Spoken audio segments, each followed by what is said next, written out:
My name's Barry Sarchet. I'm from a little town in Texas called Cleaver. I was born 1954 in Tulsa, Texas.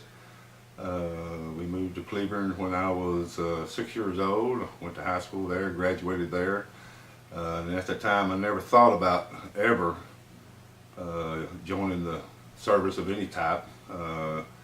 I was 18 and first day of high school. I had to register for the draft, Vietnam draft, and just before I graduated, they stopped the draft. So I probably would have been one of the first ones selected because I wasn't going to college, but they stopped the draft. And actually, I started working for the railroad, Santa Fe Railroad, in the hometown of Cleveland, which is a big hub of the Santa Fe at the time.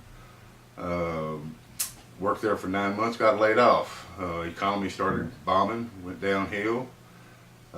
Searched for jobs for months and months, and met up with two friends of mine that I graduated with, and we all three joined the Navy at the same time. That was in 1975. I graduated high school in 1973. So we signed up on the delayed entry program. We actually went to boot camp. I think it was in April or May of 1975. Went to RTC Orlando, which no longer exists at its present time. But we was there for 11 weeks. It was quite interesting to say the least. Something that it made you grow up, have some discipline. Met a lot of good friends, and many of those that I haven't seen since. But some I served with during the time I was in, some I haven't seen since. But anyway, I graduated boot camp, I believe it was in June of '75.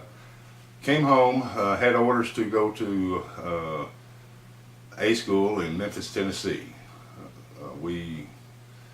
In the meantime, I got married.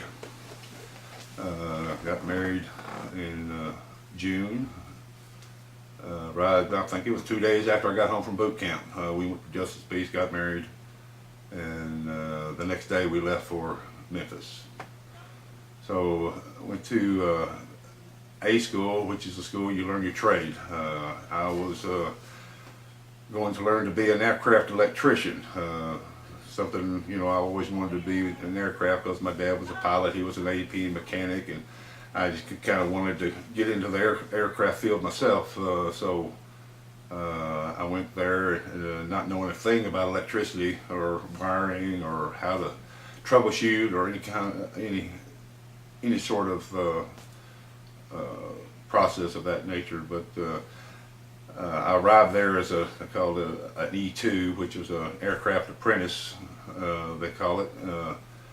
So I went through A school. It took about 6 months. I believe it was December of '75.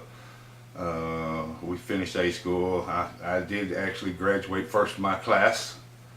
And when you do that, they give you the option of coming out of A school as an E4, which would be a third class petty officer. However, the stipulation of that was you had to sign up for 4 years, more years. I was actually in it for 2 years active, 4 years reserve. So I thought, well, I can come out as an E4. That's a pretty good pay raise at the time, because I think was only making like maybe $600 a month, and that would have put me at a little over $800 a month. So I talked to my wife, and we decided, okay, we'll just do the 6 years active, all active.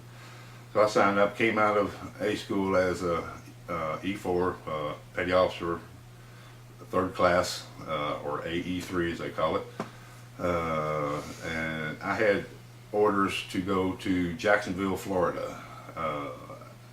After that, and that was in December of '75. However, after A school, I took a 2-week leave. It was around Christmas time, so that kept me home at Christmas, which was great.